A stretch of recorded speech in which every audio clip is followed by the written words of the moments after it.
നമസ്കാരം, കൊട്ടാരക്കര മീഡിയയിലേക്ക് സ്വാഗതം. പ്രധാന വാർത്തകൾ. ഒരു വർഷത്തിലേറെയായി ഇ ഗ്രാന്റ് ലഭിക്കുന്നില്ല. SC/ST വിദ്യാർത്ഥികളുടെ ഉന്നത പഠനം പ്രതിസന്ധിയിൽ. നിയമസഭാ സമ്മേളനം വെട്ടിച്ചുരുക്കി. ഫെബ്രുവരി 15-ന് അവസാനിക്കും. കേരളം മധ്യവരുമാനത്തെ ആശ്രയിച്ചാണ് കഴിയുന്നതെന്ന് കുപ്രചാരണം. മന്ത്രി രാജേഷ്. ഭൂമി കൈയേറ്റം. മാത്യു കുഴൽനാടനെതിരെ റവന്യൂ വകുപ്പ് കേസെടുത്തു. ഹിയറിംഗിന് ഹാജരാകാൻ നോട്ടീസ്. വാർത്തകൾ വിശദമായി.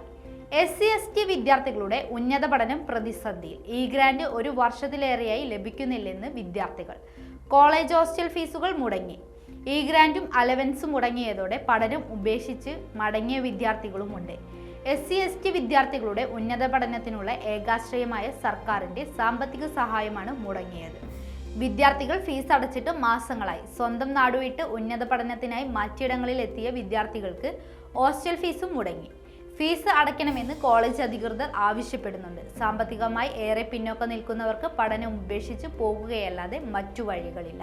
മന്ത്രിയെ നേരിൽ കണ്ട് പരാതി നൽകിയിട്ടും പരിഹാരം ഉണ്ടായിട്ടില്ല എന്നും വിദ്യാർത്ഥികൾ പറയുന്നു. നിയമസഭാ സമ്മേളനം വെട്ടിച്ചുരുക്കി. ഫെബ്രുവരി 15-ന് സഭാ സമ്മേളനം അവസാനിക്കും. സംസ്ഥാന ബജറ്റ് ഫെബ്രുവരി 5-ന് തന്നെ അവതരിപ്പിക്കും. ബജറ്റ് ചർച്ച 12 മുതൽ 15 വരെ നടക്കും. ബജറ്റ് 2-ലേക്ക് മാറ്റണമെന്നാണ് പ്രതിപക്ഷം ആവശ്യപ്പെട്ടെങ്കിലും അതും തള്ളി. നേരത്തെ മാർച്ച് 20 വരെയായിരുന്നു സമ്മേളനം നിശ്ചയിച്ചിരുന്നത്. അതേസമയം കാര്യോപദേശക സമിതി യോഗത്തിൽ മുഖ്യമന്ത്രി പിണറായി വിജയനും പ്രതിപക്ഷ നേതാവ് VD സതീശനും പരസ്പരം വാക്കുപോര് നടന്നു. സർക്കാർ ഒട്ടും സഹകരിക്കുന്നില്ല എന്ന് VD സതീശൻ പറഞ്ഞപ്പോൾ നിങ്ങളും നല്ല സഹകരണമാണല്ലോ എന്ന് മുഖ്യമന്ത്രി തിരിച്ചടിച്ചു. ആ മാതിരി സംസാരം വേണ്ട എന്നും പറഞ്ഞ് കാര്യോപദേശക സമിതി യോഗത്തിൽ നിന്നും പ്രതിപക്ഷം ഇറങ്ങിപ്പോയി. മദ്യത്തിൽ നിന്നുള്ള വരുമാനം മറ്റ് സംസ്ഥാനങ്ങളെക്കാൾ താരതമ്യേന കുറവായിട്ടും മദ്യത്തെ ആശ്രയിച്ചാണ് കേരളം കഴിഞ്ഞുകൂടുന്നതെന്ന കുപ്രചാരണമാണ് കഴിഞ്ഞ കുറെ കാലങ്ങളായി നടക്കുന്നതെന്ന് മന്ത്രി MP Rajesh. Kerala state excise officers association സംസ്ഥാന സമ്മേളനം ഉദ്ഘാടനം ചെയ്യുകയായിരുന്നു മന്ത്രി. 2022-23 കേരളത്തിന്റെ തനതു നികുതിയേതര വരുമാനം 85.554 കോടി രൂപയാണ്. മധ്യവരുമാനം 17,719 കോടി രൂപയും. ഇതു കേരളത്തിന്റെ തനതു വരുമാനത്തിന്റെ ഏകദേശം 20% മാത്രമായിരുന്നു എന്നും മന്ത്രി പറഞ്ഞു. ലോട്ടറിയുടെ കാര്യത്തിലും ഇതിലും തമാശയാണ്. 10.38 കോടി രൂപ മാത്രമാണ് ലോട്ടറിയിൽ നിന്നുള്ള വരുമാനം. മദ്യവും ലോട്ടറിയും ചേർത്താൽ പോലും മറ്റ് സംസ്ഥാനങ്ങൾ മദ്യത്തിൽ നിന്നുണ്ടാക്കുന്ന വരുമാനം കേരളത്തിൽ ഉണ്ടാകുന്നില്ല എന്നും MP രാജേഷ് പറഞ്ഞു. നികുതി പിരിക്കാനുള്ള അധികാരം മുഴുവൻ കവർന്നെടുക്കുകയും ചിലതു മാത്രം വിട്ടുകൊടുക്കുകയും ചെയ്ത ശേഷം മദ്യത്തെ ആശ്രയിച്ചാണ് സർക്കാർ നിലനിൽക്കുന്നതെന്ന് പറയുന്നതിൽ എന്തെങ്കിലും ന്യായമുണ്ടോ എന്നും മന്ത്രി ചോദിച്ചു.